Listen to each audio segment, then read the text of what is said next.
Morning guys, welcome back to my এমনি blog. তো কতদিন পর দেখো সূর্য দেখলাম, কতদিন ঠিক মতো সূর্য বেরোয়নি। তো ওই 8টার একটু বেশি বাজে, রোজকার মতো আজকেও চলে এসেছি ছাদে ফুল তুলতে। ঠিক আছে, এই আনাজের খোসাগুলো নিয়ে আসলাম, একটু একটু করে দিলাম। ওই দেখো সূর্য আবার রুকি দিয়েছে।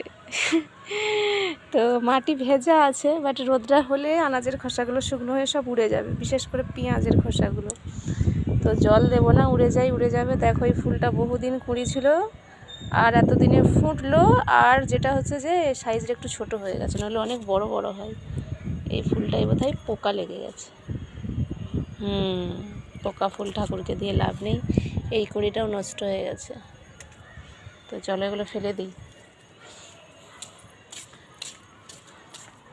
তো উচ্ছে গাছটা কালকে ছিল একরকম, দেখো আজকে হয়ে গেছে একরকম। আজকে দুপুরের লাঞ্চ মেনু দেখো, এই যে ডিমের পোচ, আর কি হয়েছে কুমড়ো ভাজা, কুঁদরি ভাজা, থোড় দিয়ে কুমড়ো শাকের চচ্চড়ি, ঘি আছে, কাগজি আছে, পেঁয়াজ আছে, ললি পাঁপড় আছে। তাহলে এতগুলো রান্না করেছি, এখান থেকে রিটার্ন হবে এইটা। ঠিক আছে, এইটা এইটা এইটা এইটা দিয়ে খাবে। তুমি যদি না এতগুলো জিনিস খাও, কার দোষ বলো? বলে কি রান্না করবো, ঠিক আছে, তো এটা কার দোষ? খাবে এটা দিয়েই।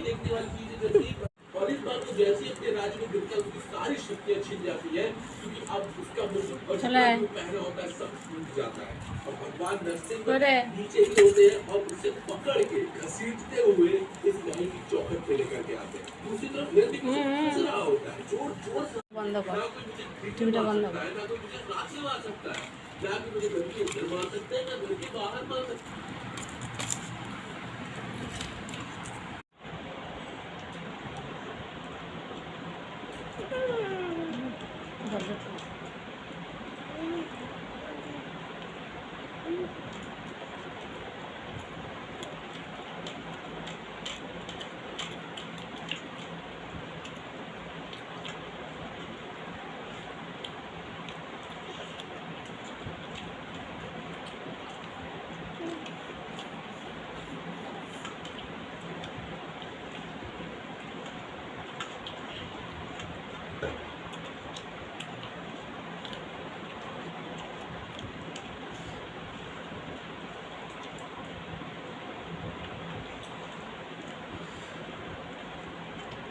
No.